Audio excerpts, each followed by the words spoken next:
Nangyari kagabi. Pag-detect ko na initialite ko, papanapin ng loob niya. Paano ko naman pala dyan ko nangyayari sa gabi? Paano gusto action? Nasa sa inyo po. Sinapisig na. Nakakita ka lang isang pagkalit na huwag lang yung pilit. Uwi na kayong lahat. Yan ay isang pansa. May gusto akong itanong sa inyo. Bakit? Sino ang nagbabanta sa inyo? Kaya mga nagpinoy. May ginanamin mo ba kayo doon? Wala. Ako nagkakagantin eh. Eh, wala naman ho pala eh. Kalimutan niyo na yun.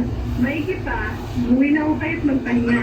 Hindi na ho kalimutan yung mga loko sa inyo. Kanyo ho, nawahi lang ho ako.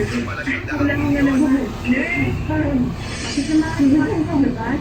Magagawa yan. Kalimutan niyo mga loko. Sige, hindi na po kayo. Understand kayo na ka ba? Hindi, narating ko lang. Mga Huwag po kaming lumoy. May daanan na talaga ang babae yun. Ako na si Nikashi.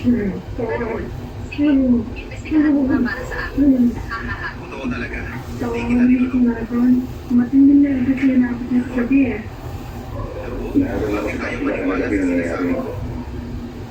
Chairman Yan, may tinatanong po. Hindi mo natin kasalanan. Hindi ka dapat Pansamantala, Yun yung sabi ko naniniwala sa ako kanya na eh. totoo Pero ang hindi sasabihin. kaya, hindi siya dapat Kung sa sinabi siya. ng tito ko ay pinamana sa akin. May kailangan ka ba? wala, nagaan lang Ano ako. ba ang mga Sige, sandali lang ha. Pagkatusin